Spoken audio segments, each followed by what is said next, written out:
do your learning, do your self-reflection, take action. It takes all of us. It's going to take all of us to keep up the pressure, to make change, to fight racism, to eliminate racism, to get to a place of equality. So we can't relax, right? Nope. We can't be tired, right? We can't be too tired, or it can't be too hard or too overwhelming. You know, you can have your moments, you can go away and rest, but come back to the fight and take action. Hey, it's Breaking Barriers, the diversity, equity, inclusion, and belonging podcast. We're here for real talk. We're not afraid to go there. And we want you to come away emboldened and energized to take action and make change. We believe our diversity, our differences, when joined together by a common set of ideals, makes us stronger. When I set out to help someone, it is my intention to do just that. I'm not trying to do anything other than meet somebody at their humanity. Your world has changed, but your dreams shouldn't have to. That's why Kirkwood is your next best step. With affordable, flexible, and close-to-home options, now's a great time to start or finish your Kirkwood degree. Learn more at kirkwood.edu/findyourfuture. Displaced or discouraged at work? Kirkwood can help you learn a new skill or totally reinvent yourself for a brand new career. With so many flexible and affordable options, you can get back on track fast. Learn more at kirkwood.edu/findyourfuture. What's happening, world? We're back again for another episode of Top Ranks Breaking Barriers, the DEI podcast, brought to you by our 5-star sponsor, Kirkwood Community College, and our silver diversity sponsor, PG Cares. I'm your co-host, Anthony Arrington. I'm with my co-host, Nick Ford, and we've got our wonderful Joy Briscoe on the line as well. Hey, Joy. Oh, Hey, Nick, how you doing? How you guys doing? Good. Ready to get started. We're gonna have a good time today. I've been waiting for this one. Nick's been getting us on excited about this. So tell us about her, Nick. Tell us about who we got today. All right, it's a long bio here. Whew. So Sharon Hurley Hall from Barbados, or that's where she's currently living, is on a mission to fight racism and to help lead the way to equality.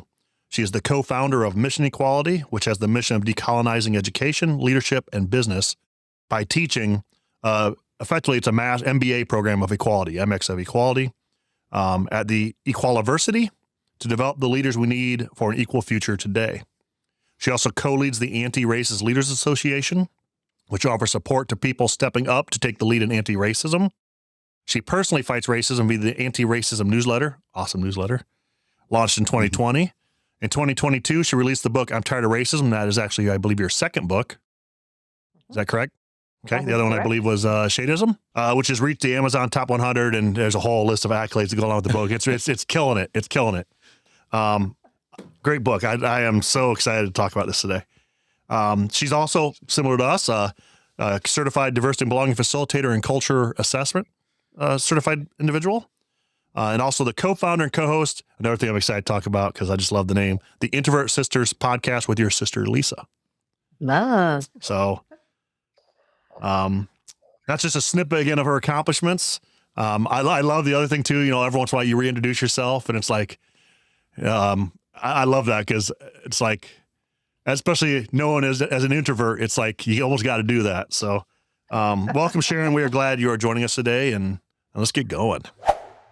Oh, thank you, everyone. I'm so happy to be with you today. And we will put links to your books and all that when it gets published, so everyone else can also get all this awesome stuff. So, I think it looks like I have the first question. So, I'm tired of racism. I can tell you personally, when I read it, you know, I always, even though I'm in this work, it's still, when you see these stories, you're just like, how do people not understand why there's anger? Right. And when you read some of these examples that you use in here of your life experiences or of other people you know, I mean, it's just, wow. So what is when you wrote this, what was your purpose? What was your intent behind it? And what's the why to why I'm tired of racism? The why is two things, really, because I started it almost as a kind of catharsis. The title essay, I'm Tired of Racism, was the first essay of me starting to write about anti-racism regularly. I had done articles here and there about different issues. You know, I'm a writer originally by profession and have written for decades. And so every now and then, you know, I'd throw up something on Medium.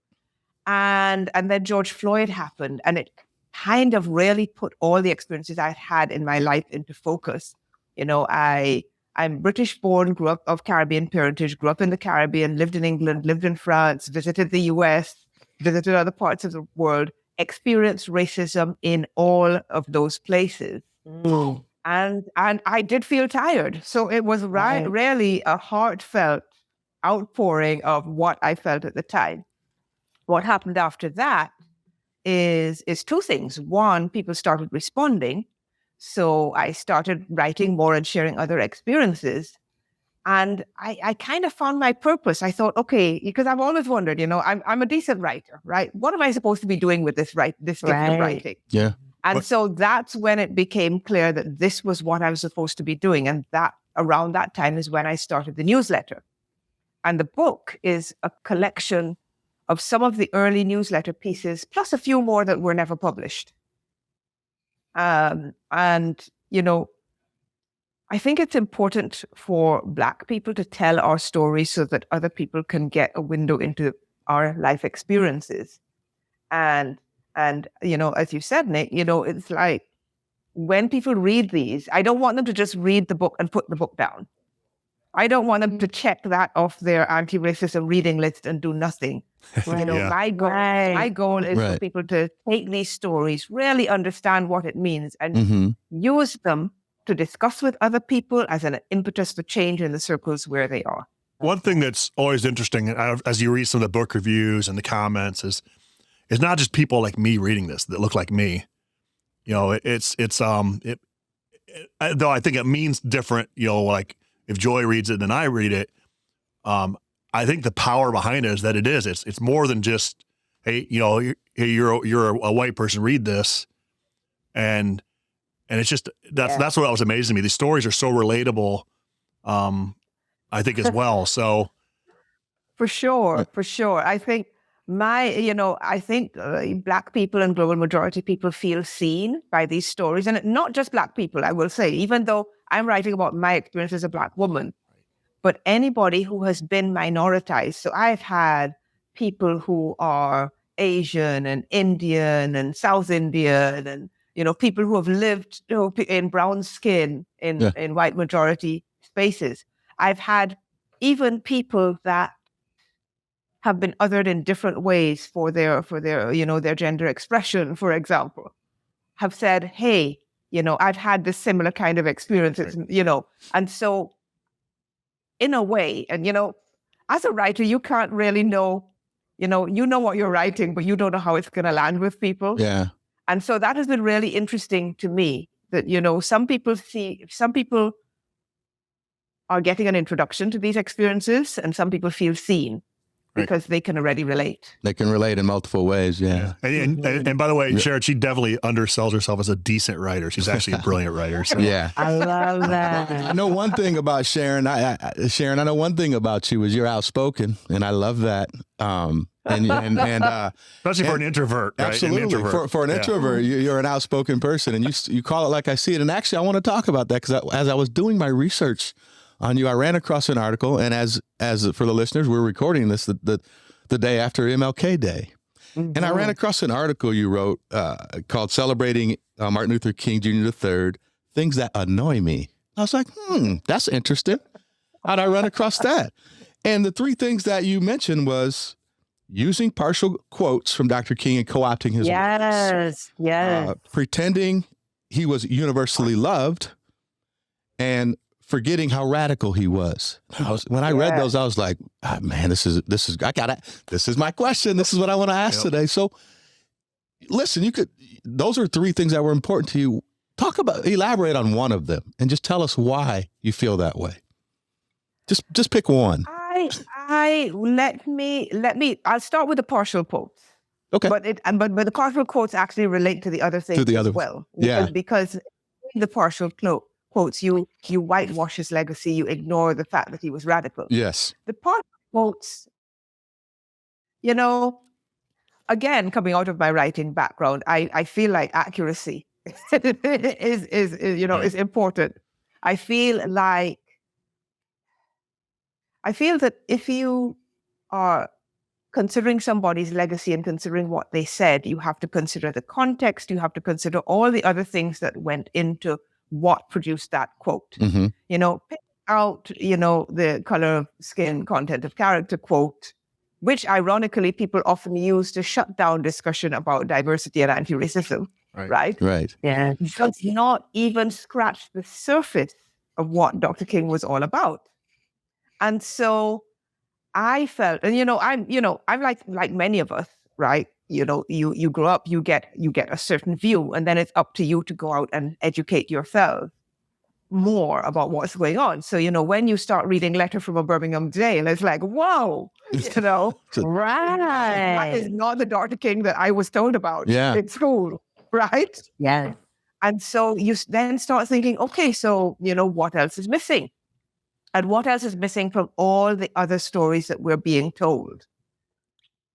Right? So that's kind of why it's important to me. It's disrespectful, for one thing. Right. It is partial, it is ahistorical, and it is incomplete. I love that, Sharon. One of my friends and I we were having a discussion at the kind of early in 2020 after the murder of George Floyd and Black Lives Matter movement started really to pick up steam. And the interesting thing my friend pointed out, I think even to me, I hadn't thought about it in this context, but because we were going through this shift of where it was kind of like the old versus the new, right? Which is sometimes when we're doing this work, there's always this like, you need to do it my way, you need to do it my way, versus like, we really need all of us doing our own thing our way, but going towards the common goal. And so one of my friends, she pointed out that people forget that most of the people that we look at as trailblazers in the civil rights movement, they were very young men and women when they started. Dr. King, they were very, so even when you had all these people that were like, Black Lives Matter, they need to go sit down and do it the way that the NAACP does, for example. They had this forgetting that in history, it's worked better for us when we figured out how to embrace and support our young, energetic people in this movement. And so when you talk about the erasure of some of Dr. King's legacy, even that I think has been taken out of it, right? Like pulled out that he was a very young man and energetic doing this work. And so oftentimes we're not centering our even young people's voice in this work. And so what do you think about that? Like, what do you think about as far as like the things that annoy you for Dr. King's legacy when we consider everything of who he was as a person? How can we ignite that in our activists of today? I think there are, young people, as you say, Joy, they have energy, they have drive, they often see things very clearly, and they're not stuck in doing things the way they have always been done. And so I think in a way, we have to recognize that energy, and we have to support that while not taking that as a free pass to avoid doing our own work. And I also want to pick up on something else you just said in terms of everybody wanting to do things this way and that way. Because one of the things we've been talking about at Mission Equality is, what if we undid, we gave ourselves permission to toss out all the stuff that isn't working. Come on. Like the system. Yes. And what if we all worked together instead of arguing about whether we should call something a particular thing and who was the first to do X or Y? Yes. Why don't we work together to make a more equal world? How do we figure that out, Sharon? Well, the way that we're thinking about it is it's not something that one person or company can figure out alone. Right. So part of it is about bringing people in to have the discussion. We're actually about to release a paper with our vision for that. I don't know if it will be out by the time this episode drops, but, I will share it with you. I will definitely be sharing it when it comes out. And the idea there is, okay, so we know where we are and we know where we're going. What are some of the ways that we get there? And one of the ways that we get there is rethinking what leadership and work are like, right? Rethinking what it means to have an equal workplace. Rethinking a lot of things that we take for granted. I mean, we were talking before we started about things like, healthcare and stuff like that. So in our company, it's a small team and it's a startup. We've been around for 7 months. So, we have the freedom to reimagine everything if we want to. Right. We have no C-suite titles. We have a single pay scale that everybody is on. Well, we will when we actually have money, but It's coming. It's coming. It's coming, right? And we did something else. We put in place a reparations pay scale for Black and Brown colleagues who will get this. So they will be on, which is 30% more, to redress some of the historic inequities. Right. And, we have unlimited wellness days, which you can take whether you're actually, sick in bed or having a hard day and you just need some extra love and care, right? And a no rush culture. All of that's very different from most workplaces. For leaders and we're that still are getting listening, stuff done. equitable policies for the leaders that are listening. Yeah. Sharon, I got a question. Oftentimes in this space, particularly people of color in this DEI and B space, in this racial justice space, there's sometimes a fear of how to have a conversation with us by Caucasian folks, particularly white male leaders. Or sometimes this fear about how to have a conversation with us. Knowing you're what I would call very upfront, very unapologetic, opposed to racial justice. When you do have white leaders who are receptive to your conversations and your work and your lessons, what do they say to you? What do you hear? Because I think that's important for other leaders to hear who may be having that fear, want to take the step, but they're scared. What do you hear?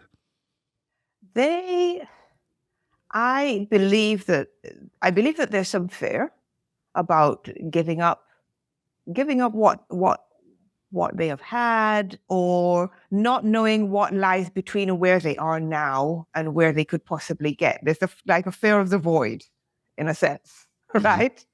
But what I have noticed is that, there are people, older white guys who are willing to lend their voice and to make change, but they need support because they're not always on firm ground. They may not have had to think about the privilege that they enjoy. They may not have had to think about the experiences that other people, anybody who's not them, has moving through life and work. They may not feel on firm ground, even though their heart is in the right place. They may not always feel on firm ground talking about, DEI stuff, anti-racism, because this is not something that they've had to think about. And, many of our education systems don't give us that sort of grounding that makes us confident. As Black people, brown people, we have lived experience to draw on as in addition to any educational experience. But I often say to people, I've got 5 decades of experience in racism, as well as being, as well as my experience, with masters in media and culture, masters in education. So, I sort of bring all of that to it. And I think a lot of people feel a little bit untethered, is what, And so when we're doing this work, part of what we do is we support them. We give them things. One of the things we do in the mission equality community, because we have like a free anti-racism education community as well as paid levels. What we do is we say, okay, here's a weekly prompt for us to discuss. What comes up to you? Let's think about that. We do live sessions where people can bring their questions, and we say, okay, in this space, there are no stupid questions. Ask your questions, get help with the situations that you're facing. Feel that you have firm grounding, don't necessarily cite me as your Black friend, but right. But you can say that, you've talked to somebody with a grounding in this, and so this is where this is coming from. We've had people come in and say, okay, I want to handle this situation. How do I handle this, well and respectfully so that I don't cause further harm to my Black colleague? All those sorts of things. So I think the bottom line, I think, is that white people need some help. Yeah. And it can't be solely our job to educate them because they have to do their own work. If we're in this field, we can also provide some support Right. which they should value and pay for. Let me be clear. Yes. That's what I was just going to say. It's interesting. We have a client that I'm working with, and I got a call from a client with that same situation, that I have a black friend situation. And the easy thing for me to do is to dismiss that. But here's how I handle that. And I think it's important that you said support, right? I leverage it to have the conversation, but I use that opportunity to also let them know, A, I'm not just your black friend, and B, this is hard work, and C, it might cost you.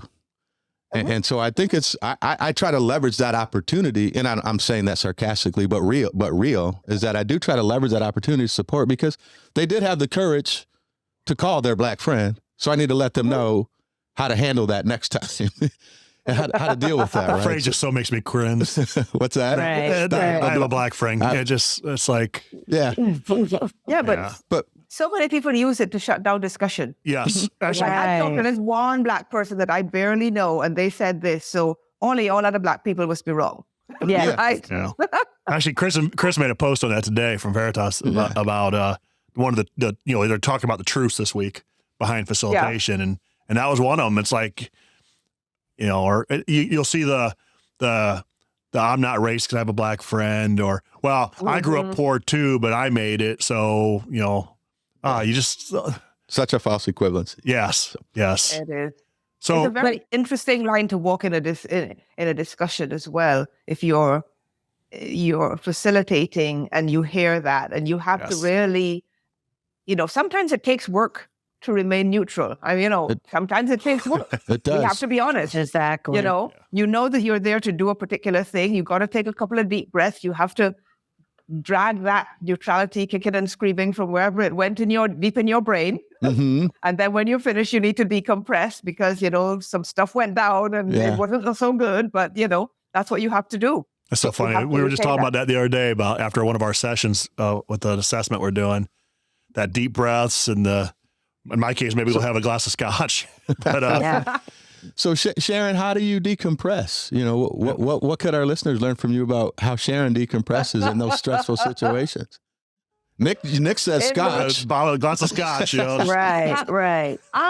There are different ways depending on the situation. Sometimes I go and read a trashy novel or watch a trashy program. Yeah. Sometimes I go to the beach, or you go hang out with some friends and you say, "Hey, God," Yes, exactly. and it's like, sometimes you say, "Oh my God," sometimes he said, I said, I say the Caucasians were Caucasian. Even though I don't like to use that word because it's actually completely inaccurate. White people were white people. Yeah, I'm translucent. My family's translucent. We have,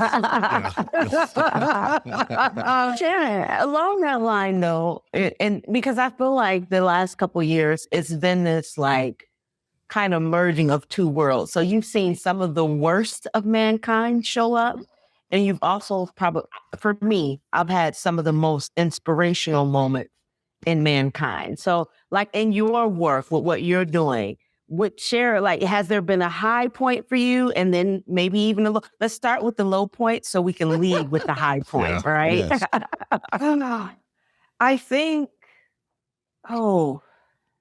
there have been low points. I don't even know where to start. I mean, I think the murder of George Floyd was a low point for so many of us. Yes. Then, every time, right? Okay, so my most recent low point, let me just go there, was Keenan Anderson, okay? Mm-hmm. Okay. His death. And it's like, when are they going to stop preying on us? Right? Right. Is how I felt. I mean, literally in those words. And what I found is, and people might be surprised to hear this, or maybe they're not be surprised. Okay, I am British Barbadian. I don't live in the US. I have cousins. I have a sister in the US. For me, the Black diaspora is part of my extended family. And because I have actual family members living there, I don't know what, it's like I feel those too, right? I feel those the same way my African-American siblings feel them, right? So when I read this teacher had been shot, right? Unarmed, back to the cops. It's like, that was a low. I tell you, I was very, very sad for quite a while. I'm still sad, but I'm starting to emerge from the depths again. But it's because it happens with such regularity. I mean, this happened a couple of weeks into the start of the new year. And it's like, can they just let us live? Right? Right. So there was that. And high points are when I know that someone is starting to get it. And again, there have been many of those. Sometimes it's a comment on a newsletter. The other day, someone pulled out a quote from my book and shared it on LinkedIn. And I said, wow, that really made a difference to that person. So that is a high point. And I think, you were saying earlier that I'm very kind of almost radical on LinkedIn, which is odd for an introvert. And it is in a sense, but it's like I got to a point where I couldn't not speak anymore. And now that I've started doing it, I can't stop, See, I think introvert or not introvert. I think it's a shame that's quoted as radical, though, because what's radical about it? I mean, you want people to be safe and live. You want people to be loved and cared for and for equality. How is that radical? Well, that's what kills me. That just it boggles my mind. Yeah, here might be how I was listening to I was reading some MLK stuff last night, but one of the things about the word radical, right? So or extreme was the word, I'm sorry. So it's okay to be extreme, right? The question is how you're using, what is your extreme for, right? What is it for? It's okay to be radical, but what is your radical for? So that's how I rationalize it. Yeah. Sharon, how do we come to terms with, and I want, especially your view, because as an outsider looking in, we have George Floyd. Boom. Everyone cares. Well, not everyone, but I mean, a majority of people were taking actions. And now we're seeing that bow wave come through, and it's so painful to watch as people in the field we're in. But how do we stop that from continuing to happen? Because you're right. It's just, I mean, in my mind, it's not a bow wave. We're seeing just constant waves because it's like up and down of events happening. But yet the culture around it seems to have these and then we don't care for a while until something else tragic happens. And then we don't care for what. It's how do we combat that? Yeah, that is so painful, but not unexpected.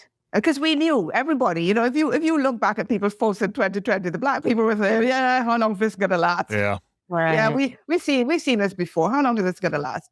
And so, I think that being in the business that we're in, it is our job to keep the momentum up and to keep speaking and to not let people forget. Love that. Not let people forget about it, even if it's unpopular, even if, people, even if there are naysayers and whatabouters and trolls and bigots and all of those people, we got to keep talking. Because if we remain silent, we allow the people that don't want equality to get away with it. Right. Yes. We've got to keep, holding their feet to the fire. Right? Yes. We've got to keep calling them to account. Yeah. I'm reminded that. I think that's our job. Yes. Yeah, you're right. And that keep talking, Sharon, is true. I'm reminded that, and I've said this to Nick before and probably enjoy, that sometimes in this space, I have these conversations with people and I think they should know this. They should know. Why don't, to your point right there. It's so frustrating. They should know this. But we have to remind ourselves that we have to be repeating because some people don't know. Some people are willfully ignorant, but some people just don't know. And Anthony, sometimes it takes a while for information to get in there. If you're at a certain point in your journey, you might pick up one thing from a book you read, and then you might go back to it a year later when you know more, and you might see a whole bunch of things that you didn't see in it before. So we have to keep talking, and people have to act. Yes. People have to use their own gifts. Yes. You know what I mean? I'm a writer, so I'm mostly going to write. There'll be other people who are wonderful public speakers, wonderful community organizers, wonderful protest organizers. Everybody do your thing. Yes. Whatever that thing is. in the service of getting to equality, in the service of eliminating racism. Yes, my uncle, shout out to Diedrich Doolin from the NAACP. My uncle always tells me that everybody has a lane, and it's okay. Everybody has a place in this social justice move, and we all have to play that. We need judges, we need lawyers, we need gangsters in the street, we need everybody everywhere. Everybody has a role. So thanks for saying that. I love that. Everybody doesn't have to do everything, right? Right. Anthony? And everybody doesn't have to do everything. You do your thing. Right. And that's important for leaders that are listening to us. You know, I think, and even white leaders, you have a role. You don't have to do everything. Everybody has a role, and we just got to get up and play. Even the understanding that either you're anti-racist, so either you're moving away from being racist or you're racist, right? So even that, like, understanding that. So as a white leader, then I'm saying, okay, so what are things that I might be doing that are upholding systemic barriers, right? Mm-hmm. Like looking at it because that could be your lane. And you can start with, if you're in HR, like looking at hiring and where are you going to hiring? I know when I first started recruiting, I was amazed at the amount of time that people would say, oh, we just can't find diversity. And I'm like, where you... Because you keep looking in the same fishing holes, catching the same fish. Exactly. And we all start laughing because it's like, well, no. You know, and oftentimes these are for organizations that people want to work for. Like, you just need to be open to people coming to work for you. They want to work for you. Right. You know, and in all fairness, some organizations just aren't doing it. And this is that point of us, we're laughing here, we're having fun with it. But in all seriousness, they just don't know. And it blows you away. I'm thinking of the conversation, Nick, we had with a leader about HBCUs. And they had an office literally right next to it, miles away. Like within a mile of it. And did not consider it. And in my brain, I thought that was elementary. But again, we just have to continue to talk and repeat it. Circling back to where we were, sometimes people need to be pointed in the right direction. Yes. They need a little help. They need a little support. One of the things that we're working on, you referred at the top, Nick, to the MX of equality, the looks of equality. Yes, I was going to ask you about that. Because that's love that. Right. And the idea with that is, let's show people what it could look like to take a different approach to leadership. And so we're going to have a whole program, and people are going to be able to follow this program over the course of a year, if they want to take that long about it, or maybe 18 months. There's no rush, and we're going to be looking at representation, equity, accountability, and leadership. And our idea is at the end of this, they're going to be able to do a real project in the organization where they are that is actually going to make some meaningful progress towards equality where they are. And so... Well, I know you shared last week an outline of how that looks, and it's impressive. It's... people better sign up because they need it. Right. So I think we have a listener question. I still have one more question. I still got one more. Yeah, I want to talk about just because I'm so fascinated about your podcast with your sister. Oh. So how that came about, and I love the introvert because while I understand introvert comes in different forms, when we're talking to you now, you just feel introverted. But I also know that in a lot of ways you are. So how did that come about? And kind of tell us a little bit about the podcast. That was a pandemic project that, we had talked about doing it before. Well, we had talked about doing something together before. And then that came together, we had some time, everybody was doing slightly less, and we started recording it. And it evolved as well, because we actually started planning it in January 2020. I think we launched it in April 2020. And then George Floyd was murdered. And, and over the next few months, it became quite clear that we could not separate our introversion from our identity as Black women. And so, there's a definite shift later on to episodes representing the totality of who we are. And, sure. Yes, both introverts, I can be animated and talk about something that I'm interested in, and then have to decompress afterwards. Sometimes just, like on a work day, a day with a lot of meetings, I will go and just lie by a window and let the breeze blow over me, and just chill for a little bit. and get back to some sort of equilibrium, Right. you know? Well, you two introverters in your podcast, it puts you in your space. And Right. so That's it puts you in your element. I have another colleague who does that. She speaks all over the country, and she'll say on stage to her audience, she goes, "I love what I'm doing up here, but I know everybody's going out for beers at 5 o'clock, and you guys are going to go do the evening thing and hang out at the conference. Don't call me. I'm not going. I'll be decompressing. I'll be at the hotel. I'll be at the hotel by myself." So Absolutely. the older I get, the more I'm like, Yes, like and yes. people see me as very extroverted, but it does take a lot of energy for me. So like at the end of the day and stuff, I have to actually go It's like- recharge. me time. I'm good at showing up for the first You 5 know, like- minutes. And then it's like, time to go. I've had enough. Yeah. Karen, When I before go the to, when I go listeners- to a conference, I need to have my own room that I can go back to afterwards. I don't want to, I want to, at the end of a whole day of conferencing and being out there and talking to Yeah. I need that space, Drain. Yes. I stayed at an Airbnb recently we took some young students to a conference and we stayed in an Airbnb because all the hotels were booked. And it was a wonderful experience except for that because Airbnb, you're always on. Somebody's looking for you. Yeah. And I'm like, hey guys, no. Close that bedroom Just door. no. Just, hey guys, no. Like I'm going to get Yeah. coffee in the morning by myself. I'm going to the gym in the morning. And everybody's got to figure their own things out here. Yeah. So, We need our off switch. Yes. We really truly Yeah. want to Yes. for sure. I'm The out. off switch. I'm going to keep that in mind, Nick. Yep. And- Well, I know we could jab her all day. We want to get to our listener question and make Wait, sure. Anthony, one more quick question. Yes, see how good we are here. We got questions. Yeah. Go ahead. Shadeism. Shadeism Yes. from your lens, because we haven't touched on that. And there's this recent big argument argument on the internet right now.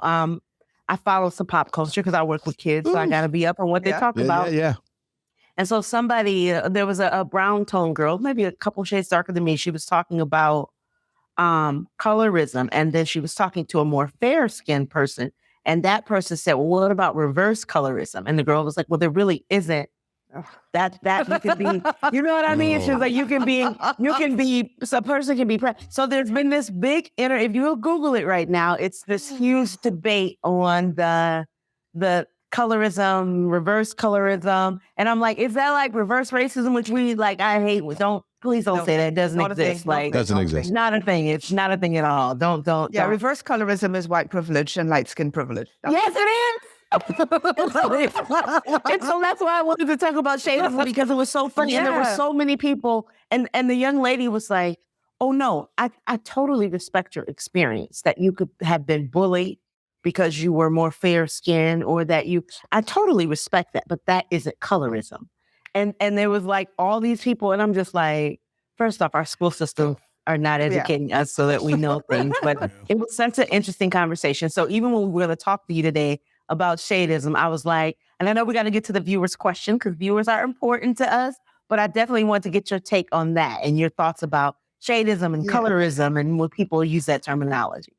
Yeah, they do. I mean, when I did this as a research project ages and ages ago, and at the time it wasn't possible to publish it. Shadeism was the term that was used in Barbados, but it is essentially colorism. And it is still a thing. What has been really interesting to me is how much that internalized racism and internalized privileging of whiteness happens within the Black community and the global majority community. That's what we're taught. That's what, so people will say to me, how can you have issues about race in Barbados, which has Black majority? I said, because colonialism and the plantocracy. Yeah. The people who still have most of the financial muscle are still the white people. And there's still this thing that, white adjacency can be seen as a good thing by some people. I think it may be slightly less prevalent than it was, but it's still a thing. It is still a thing. White adjacency. Yes. And I think when you read Isabel Wilkerson's book on caste, that also shed some light on that phenomenon as well. And in fact, I keep thinking about like doing an update to the Shadeism book and, bringing in some sources and doing some research. I don't know when I'm going to get to that. As you can imagine, I have a lot of I have a lot of potential books to write. I'm still working on promoting the one I just launched. Yes, but, you know. a lot to say. Absolutely. Well, you're a writer. That's what you do. Yeah. Awesome. Well, Joy, you want to get us to our, should we get to our listener question now? Yeah, let's go to the listener question. I just had to bring that up because it's that's a great all over the internet. Yes. So today's question comes from Michelle from Davenport, Iowa. She says, I want to be an activist for change, but not sure how to get started as a white person. Do you have any advice? And Sharon, that question's for you. This is always a question for our guests. Yep. That is a good question, and thank you. I appreciate that question. So, my advice would vary depending on where you're starting from, right? If you are someone who thinks, okay, I know this is something that I want to do, but I don't have the grounding in it yet, then you need to start with getting a little bit of education yourself before you go out there and start trying to do stuff, right? So, you can learn from, there's a whole free education happening via Black LinkedIn, right? You got Ashani Mfuko, you got Teresa Robinson, you got Liz Leiber, you got, a whole bunch of people, my newsletter, right? Lisa Hurley, my sister, she posts about that. There are a whole bunch of us. There's Paul Ladipo, there's Jonathan Ashton-Lamptey, there's, there's a long list, right? Start following these people, see what they're posting, see what they're recommending, do some reading. Right. Right? I think, let's see, you've got my book, clearly, but even, right? But, Liz Leiber's I'm Not Yelling is a good compliment to that, because that shares personal stories, but also from the workplace. Read Jackie Abrams' book, Hush Money, her 2-book series. Then if you want to talk about what to do within your company, go to Tara J. Frank's The Waymakers, right? When, come and check out Mission Equality's program at some point, right? Join our Anti-Racist Leaders Association. Our view is anyone can be a leader. Take one of the paid levels so that you can actually come and have at least a monthly education session, right? There's so much. So there's that's in terms of the self-education piece. Yeah, the next bit is kind of depends on what your setup is and where you are, right? Don't rely on the one Black person in your orbit to educate you. Equally, don't assume that you know what that person wants or what people in that community wants without checking in with them. So, don't read all these books and say, okay, I know what to do now. I'm an ally, right? Don't just do that. Take it one. It's better to be doing something than nothing, but it is better to have a little bit of self-education and self-awareness, and to check in with some trusted friends, not your one Black friend, right? Before you wade in with the hobnail boots, right? Yeah. My first comment would be, if you have one friend that's Black, you probably shouldn't be doing this anyway. No. But you need more Black friends. So, to Michelle, I think what I hear Sharon saying is the opportunity to show up, learn, read, show up and absorb, self-reflect and absorb what you're learning and allow those things to come to you. Yeah. I love that it starts with you, right? It has to start with you. Always. You cannot go from being raised in a racist white supremacist system, from enjoying your white privilege unquestioningly, to advocacy for Black people.